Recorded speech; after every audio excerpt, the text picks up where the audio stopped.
ایک اور ایکسیپشن ہے وہ یونس علیہ السلام کی ہے.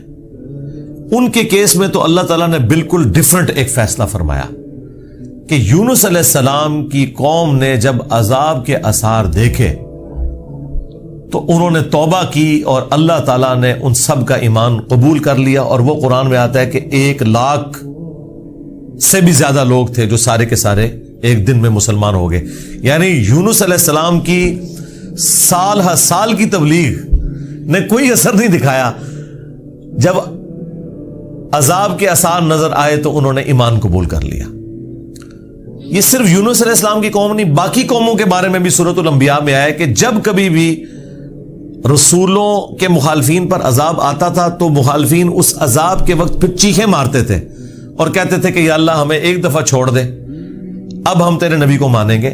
سب سے بڑا خبیث فرعون، اس کے بارے میں قرآن میں سورہ یونس میں ہی ہم پڑھ چکے ہیں کہ اس نے بھی موت کے وقت کہا تھا کہ میں ایمان لاتا ہوں موسیٰ علیہ السلام کے رب پر، بنو اسرائیل کے رب پر. اور پھر اللہ تعالیٰ نے جواب میں فرمایا آن، اس وقت اب ایمان لے کر آیا، اس وقت ایمان لانا تجھے کوئی فائدہ نہیں دے گا. جو جامعہ ترمذی میں بھی حدیث ہے کہ موت کے غرغرے سے پہلے پہلے توبہ قبول ہے. یہ جو موت کا غرغرہ ہے نا، یہ امتوں کے کیسز میں عذاب کے آثار کا سامنے نظر آنا ہے. وہ پوری قوم کے لیے موت کے غرغرے کا وقت ہے، اگرچہ وہ ان پہ نظر نہیں آئی ہے لیکن وہ اللہ کا فیصلہ ہو چکا ہے. وہ اب انہوں نے کنفرم مرنا ہی مرنا ہے.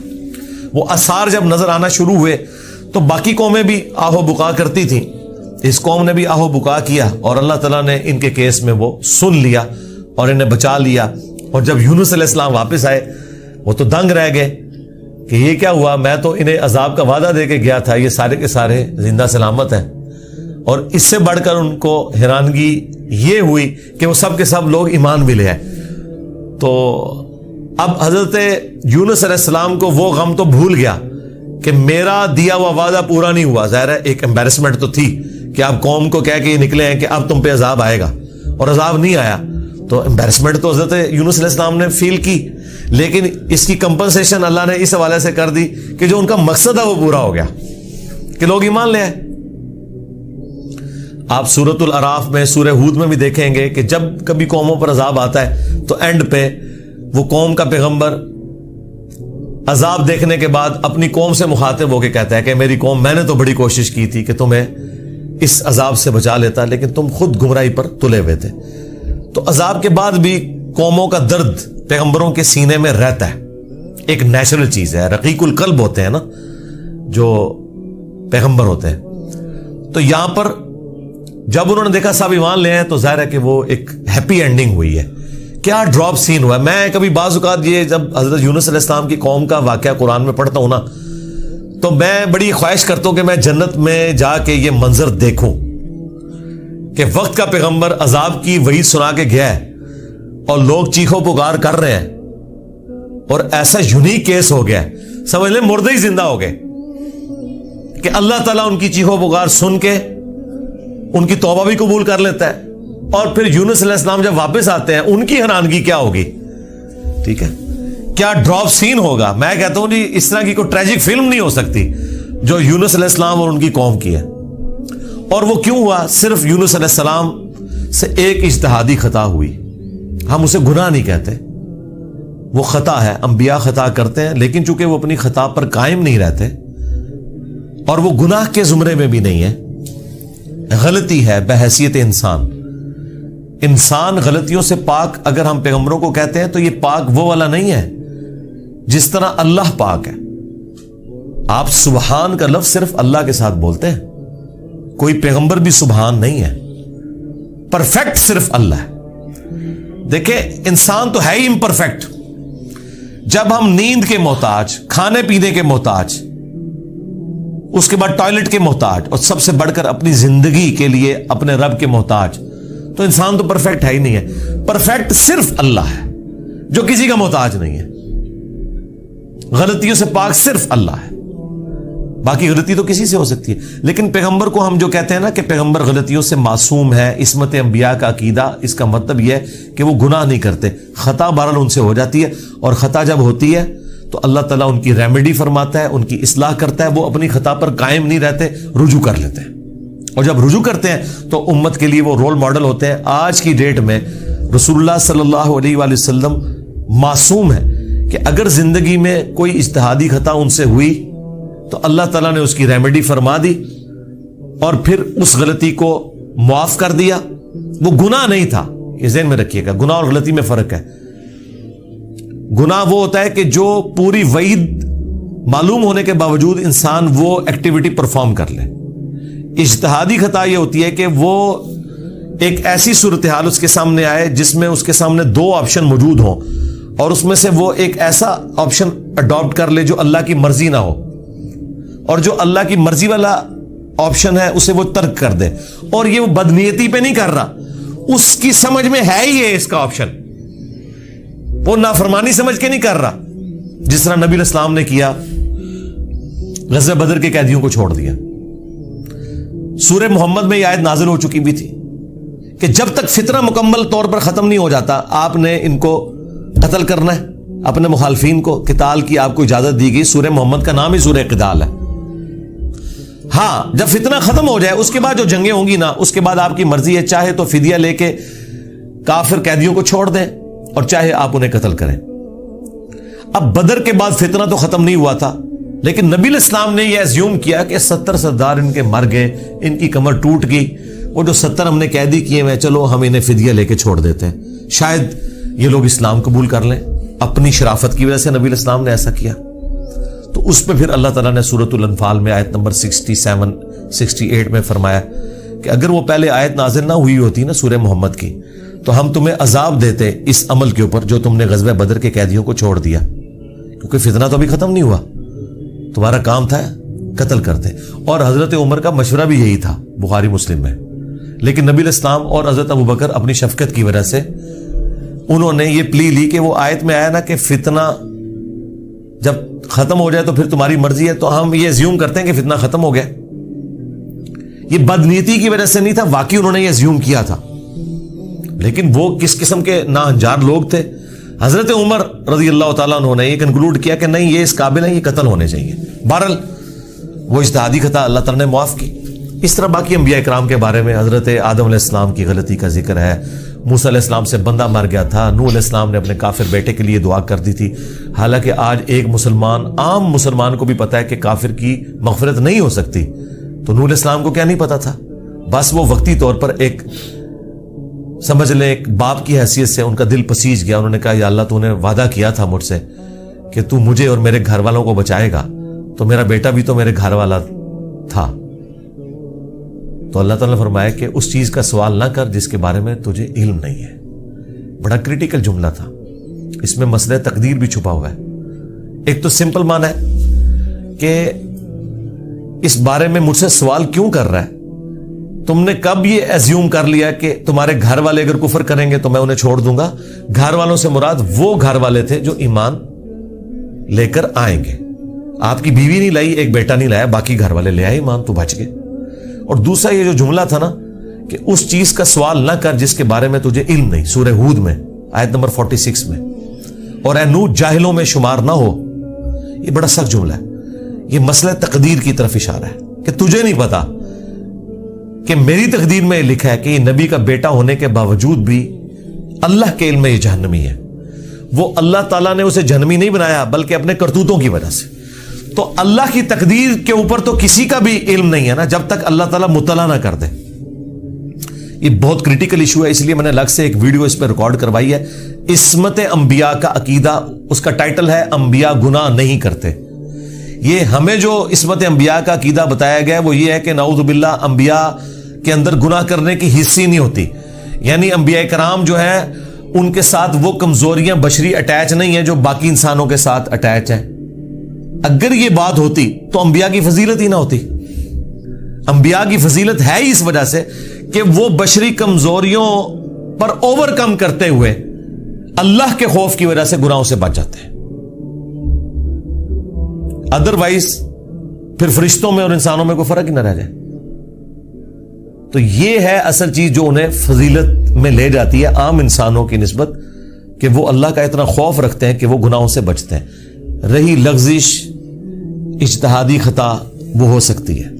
تو میں نے وہ انبیاء گناہ نہیں کرتے، اس میں تفصیل کے ساتھ واقعات مختلف قرآن سے بیان کیے ہیں۔ سورہ یوسف میں ہے کہ اس عورت نے یوسف کا قصد کیا، یوسف بھی عورت کا قصد کر لیتا اگر اپنے رب کی برہان نہ دیکھتا۔ اب اندازہ کریں، اللہ تعالیٰ فرما رہا ہے کہ یوسف علیہ السلام بھی اس برائی میں پڑ جاتے اگر اللہ تعالیٰ انہیں ایک خاص نشانی نہ دکھاتا۔ وہ قرآن میں تو رپورٹ نہیں ہوئی، اسرائیلی روایتوں میں آتا ہے کہ اللہ تعالیٰ نے اس وقت حضرت یوسف علیہ السلام کو اپنے والد کی شبیہ دکھا دی تھی، حضرت یعقوب علیہ السلام کی، اور وہ انگلی سے یوں اشارہ کر رہے تھے کہ یہ کام نہیں کرنا تم نے، یا اس وقت شیطان بھیانک شکل میں انہیں نظر آ گیا کہ یہ شیطان مجھ سے برائی کا کام کروانے لگا ہے۔ بہرحال کوئی نشانی اللہ نے دکھائی ہے، قرآن میں ہے، اور اس کی وجہ سے وہ برائی سے بچے ہیں۔ اس کا مطلب ہے کہ ان میں مادہ موجود تھا، لیکن اللہ نے انہیں بچایا ایک نشانی کے ذریعے۔ تو انبیاء کی اللہ تعالیٰ حفاظت کر لیتا ہے۔ یونس علیہ السلام سے جو آپ سمجھ لیں اجتہادی خطا، جسے ہم گناہ نہیں کہتے، وہ یہ ہوئی کہ جب مقررہ وقت کے اوپر قوم یونس ایمان نہیں لے کر آئی تو یونس علیہ السلام نے انہیں کہا کہ اب 3 دن بعد عذاب آ جائے گا، جو اللہ نے وعدہ کیا تھا کہ یہ ان کا سمجھ لیں ٹائم اینڈ ہو رہا ہے، اس ٹائم لائن کے بعد عذاب آنا ہے۔ لیکن ساتھ یہ ضروری تھا کہ اللہ تعالیٰ کی وحی کا انتظار کرنا ہے اس علاقے کو چھوڑنے سے پہلے۔ تمام انبیاء جب قوموں کو وحی سناتے ہیں نا تو پھر اللہ تعالیٰ کی وحی کی اجازت کے بعد اس علاقے کو چھوڑتے ہیں۔ نبی اسلام نے بھی ہجرت دیکھیں اینڈ پہ کی ہے، ایویں نہیں، مطلب آپ خود سے نہیں نکلے، اللہ تعالیٰ کی وحی کے ذریعے نکلے۔ قرآن میں سورۃ الانفال میں آیا تھا کہ یہ جب کافر کہتے تھے نا کہ ہم پر عذاب کیوں نہیں نازل ہوتا، ہم نبی کا انکار کر رہے ہیں، تو اللہ تعالیٰ نے فرمایا کہ جب تک اے نبی تم ان میں موجود ہو ہم ان کو عذاب نہیں دیں گے۔ اللہ کی سنت ہے کہ جب کبھی کسی قوم کو عذاب دینا ہوتا ہے نا تو اس قوم میں سے انبیاء اور اہل ایمان کو الگ کرتا ہے، پھر باقی کی قوم پر عذاب آتا ہے، اور وہ اللہ تعالیٰ نے نکالا اور غزوہ بدر میں لا کے ڈبویا ان کو، جس طرح فرعونیوں کو اپنے محلات سے نکال کے سمندر میں غرق کیا تھا، مشرکین عرب کو اپنے گھروں سے نکال کر بدر میں ڈبویا صحابہ کرام کی تلواروں کے ذریعے۔ یہ عذاب استیصال کی ایک قسط ان پر آئی تھی۔ تو یونس علیہ السلام نے اسیوم کیا کہ ظاہر ہے کہ اس کے بعد عذاب تو آنا ہی ہے، لیکن ان کی شان اس سے بلند تھی کہ وہ وحی کا انتظار کیے بغیر نکل گئے۔ بس جب وہ نکلے، جس کشتی میں سوار ہوئے، وہ کشتی جو ہے وہ بھنور میں پھنس گئی، اور ان کی اپنی ایک نارمز چل رہی تھی کہ اگر کشتی بھنور میں پھنس جائے تو یہ اس چیز کی علامت ہے کہ کوئی غلام اپنے آقا کی اجازت کے بغیر بھاگ کر آ گیا۔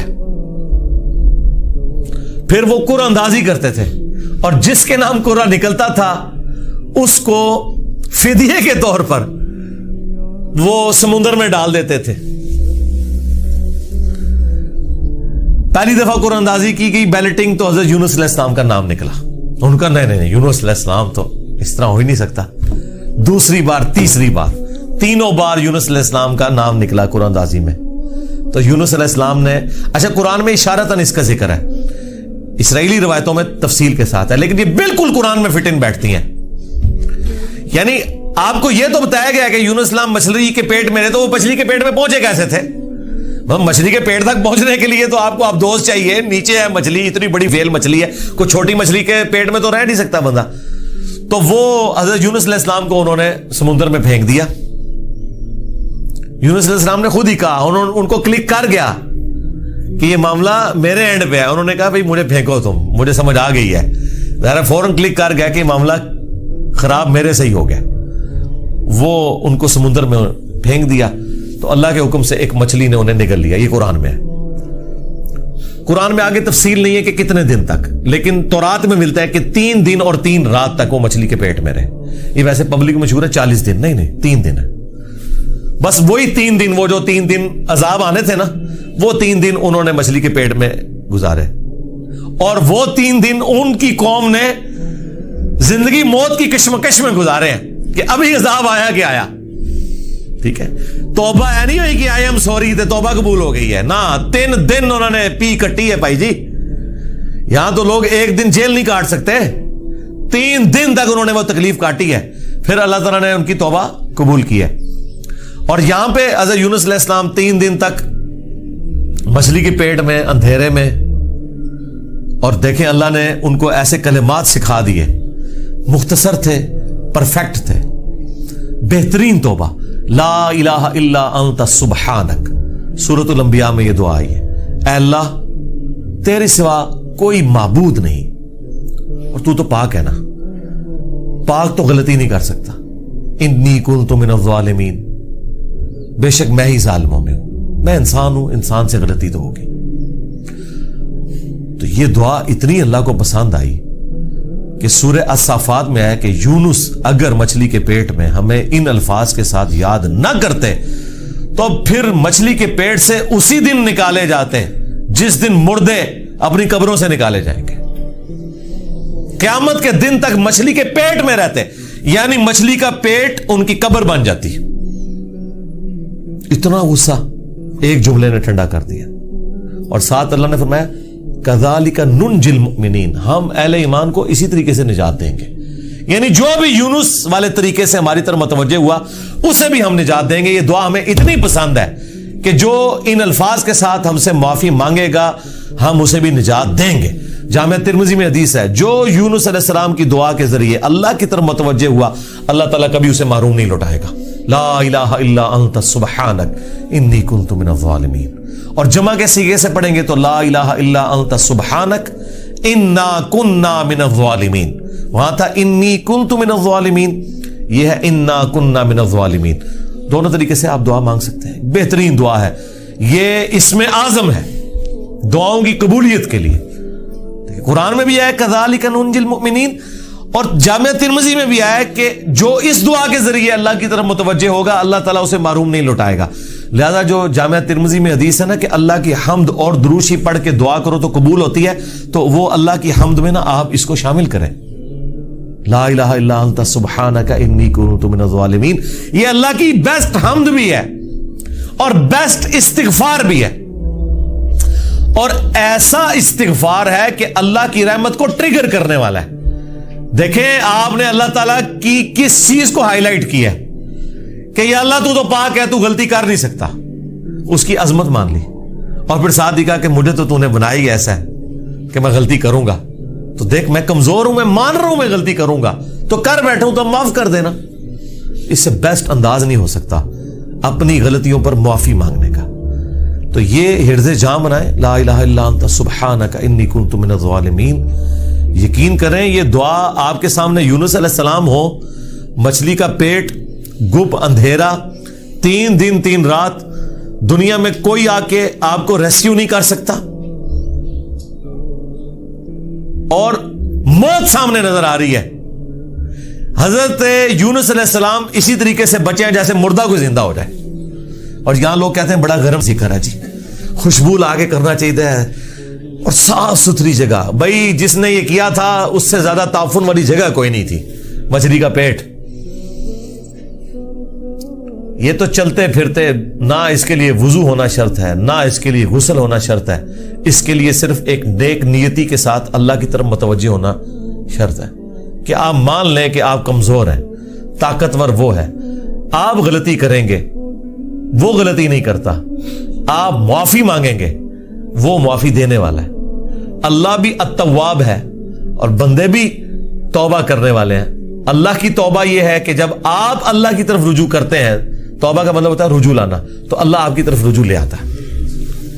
جو بخاری مسلم میں حدیث ہے کہ جو شخص توبہ کر کے اللہ کی طرف رجوع لاتا ہے تو اللہ کو اس شخص سے زیادہ خوشی ہوتی ہے کہ جو اکیلا ریگستان میں ہو، اچانک اس کی سواری غائب ہو جائے اور وہ اپنی موت کا انتظار کرنا شروع کر دے، اور پھر تھوڑی دیر بعد وہ سواری واپس آ جائے جس پہ اس کا سامان لدا ہوا ہے، اسے نئی زندگی ملے، اور وہ اتنا خوش ہو کہ اس کی زبان سے نکل جائے اے اللہ تو میرا بندہ میں تیرا رب، من شدت الفرح،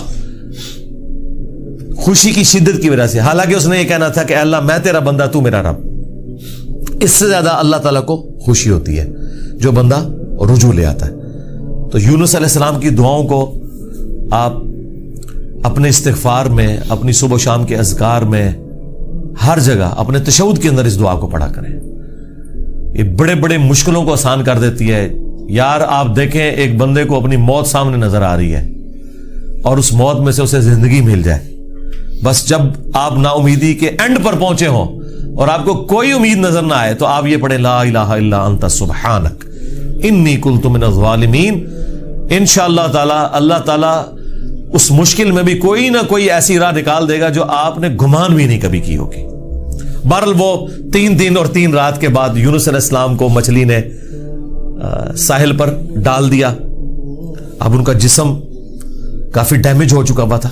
قرآن میں آیا کہ ان کے لیے اللہ تعالیٰ نے کدو کی بیل اگا دی جو ان کے اوپر سایہ کی ہوئی تھی, کیونکہ بالکل لاغر ہوئے تھے وہ, اور پھر دھوپ سے بچاؤ کے لیے وہ بیل بھی ان کو چاہیے تھی. پھر سسٹین ہوئے, جب واپس اپنی قوم میں آئے تو دیکھا کہ جناب سارے رفع دین نمازاں پڑھ رہے تھے. انہوں نے کہا پوری زندگی بخاری مسلم دی حدیثاں دکھائیاں, انہیں رفع دین نہیں شروع کیتا, اچانک کیا ہو گیا ہے؟ یعنی وہ سارے کے سارے مان لیں. یہ میں آج کے دور میں ٹرانسلیٹ کر رہا ہوں. پھر کہنے کے کتنے لکھے ہیں سرکار, دیکھیں اللہ تعالیٰ ہر دور میں اپنے بندے بھیجتا ہے جو اس دور کی لینگویج میں ان کو وہ بات سمجھاتے ہیں. تو انہوں نے دیکھا بھی انقلاب یہ کہاں سے آ گیا, سارے اونچی آمین کہہ رہے ہیں, سارے رفع الیدین سے نماز پڑھ رہے ہیں, سارے نے جڑے اپنی شلوانہ جھونگ لیا نے, کیا ہو گیا؟ تو پتہ چلا کہ جناب اللہ تعالیٰ نے معاف کر دیا ان کو. اور یہ ایک ایسا ایکسیپشنل واقعہ ہے جو اللہ تعالیٰ کی پوری بنائے ہوئے پلان کے اندر, پوری ڈیسٹنی میں, پوری انسانی تاریخ میں اور کسی کے لیے نہیں ہوا. اس خاص واقعے کی وجہ سے ہی اس سورت کا نام سورہ یونس ہے. اگرچہ یونس علیہ السلام کا ذکر آپ نے دیکھ لیا, بس یہ اتنا صحیح آ رہا ہے. یہ باقی پورے واقعات قرآن میں سکیٹرڈ فارم میں ہے. سورہ ہود سے میں نے بیان کیا, سورۃ الاعراف, باقی صورتوں سے جوڑ کے آپ کو ایک جگہ پوری پکچر بتائی ہے. حالانکہ عام بندے سے پوچھے نا کہ سورہ یونس میں کیا ہوگا تو وہ یہ بتائیں گے آپ کو کہ سورہ یونس میں یہ لکھا ہوا ہوگا کہ حضرت یونس علیہ السلام کتنے خوبصورت تھے, ان کی زلفوں کا رنگ کیا تھا, ان کے ماں باپ کہاں رہتے تھے, وہ کہاں پیدا ہوئے, کہاں فوت ہوئے. عام آدمی تو یہ سمجھ رہا ہوگا. حالانکہ سورہ یونس کا جو مرکزی ٹاپک ہے نا وہ توحید ہے, ٹوٹل توحید. اور اس میں حضرت یونس علیہ السلام بھی فٹ ان بیٹھ رہے ہیں. کیوں؟ توحید کا مطلب یہ ہے کہ ہوگا وہ جو اللہ چاہے گا, اور اللہ چاہے تو اپنا بنایا ہوا قانون بھی توڑ سکتا ہے. اللہ اپنے قانون کا بھی کوئی پابند نہیں ہے. لیکن یہ دنیا کے اعتبار سے, آخرت کے لیے نہیں. آخرت کے لیے اللہ نے قرآن میں یہ بتایا کہ میں اپنے وعدے کے خلاف نہیں چلوں گا.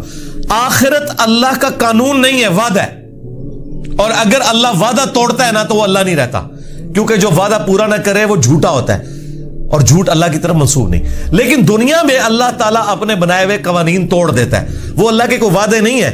اللہ کا قانون ہے کہ آگ جلائے گی, ابراہیم کو نہیں جلایا, تو اللہ تعالیٰ کو اس سے کوئی فرق نہیں پڑتا. یہ اللہ کا کوئی وعدہ نہیں تھا.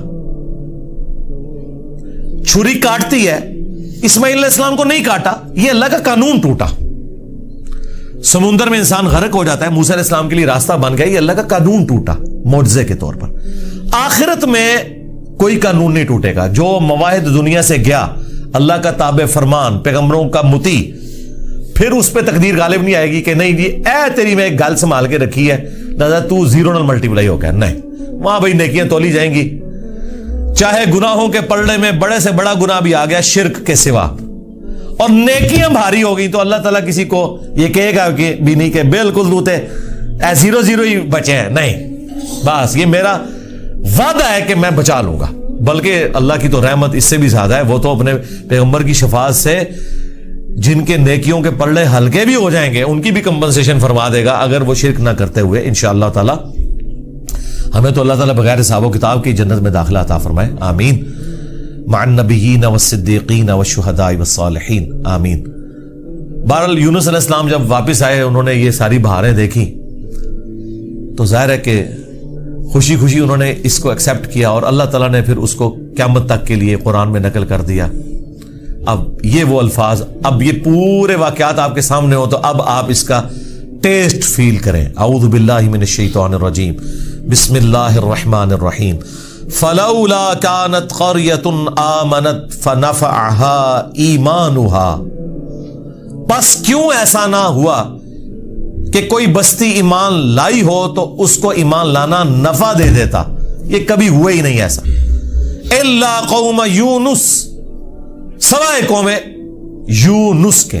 کہ یونس علیہ السلام کی اجتہادی خطا جو ڈیبٹ تھی وہ کریڈٹ بن گئی ان کے امت کے حق میں، کہ چونکہ ان کے وقت کے پیغمبر نے اللہ کی وحی کے انتظار کے بغیر وہ جگہ چھوڑ دی تھی، اللہ نے اس کا بینیفٹ ان کی قوم کو دے دیا۔ لما آمنوا، جب وہ ایمان لے آئے، کشفنا عنہم عذاب الخزی فی الحیات الدنیا، تو ہم نے دور کر دیا ان سے، کھول دیا دنیا کی زندگی کی رسوائی کا عذاب، وَمَتَّعْنَاهُمْ إِلَىٰ حِينٍ، اور ہم نے انہیں دنیا میں لطف اندوز ہونے کے لیے ایک اور مدت فراہم کر دی۔ اللہم احسن عاقبتنا فی الامور کلہا واجرنا من خزی الدنیا وعذاب الآخرہ، آمین۔ تو یہاں پر وہ عذاب ہم نے ان سے دور کر دیا، یعنی وہ عذاب آیا ہوا تھا، اس کے اثار نمایاں تھے، پھر اللہ تعالیٰ نے وہ کھول دیا، وہ جس شکل میں بھی تھا، کوئی بادل آئے ہوئے تھے پھر کھول دیے۔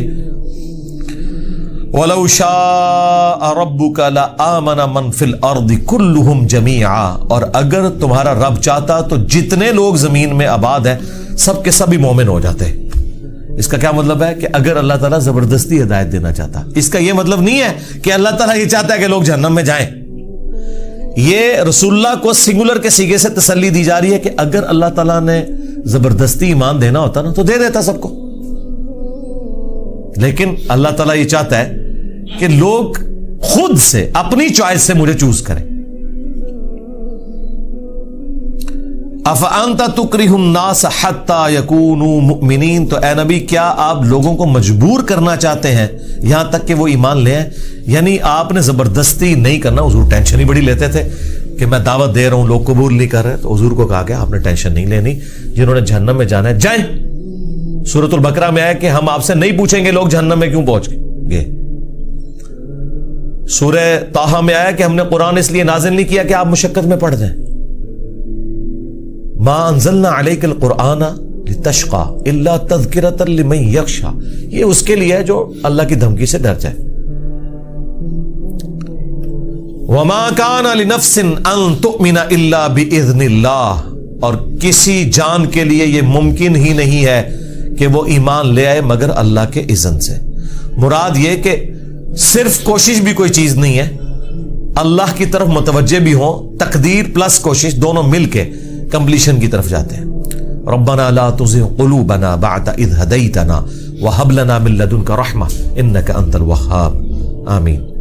وَيَجْعَلُ الرِّجْسَ عَلَى الَّذِينَ لَا يَعْقِلُونَ، اور اللہ تعالیٰ کی سنت ہے کہ وہ گندگی ڈال دیتا ہے ان لوگوں پر جو بے سمجھ ہیں، یعنی جو اپنی عقل کو استعمال نہیں کرتے ان پر اللہ گندگی ڈال دیتا ہے، انہیں حق بات سجائی نہیں دیتی، اور دوسروں کو اللہ تعالیٰ ان کی کوشش کی سبب ایمان دے دیتا ہے۔ اس کو آپ دنیا میں مثال سے سمجھیں، ایک ہی بارش برستی ہے نا، زرخیز زمین پر برستی ہے تو وہاں سے کھیتی نکلتی ہے، اور گندگی کے ڈھیر پہ جب وہ بارش پڑتی ہے تو بدبو نکلتی ہے۔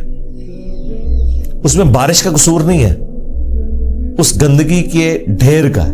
ایک شخص نے اپنے آپ کو خود گندگی کا ڈھیر بنا لیا کہ اس نے حق بات قبول نہیں کرنی، تو اس کا اینڈ رزلٹ یہی نکلنا ہے کہ اس سے آپ پورا قرآن گزار دیں، اسے کوئی فرق نہیں پڑے گا۔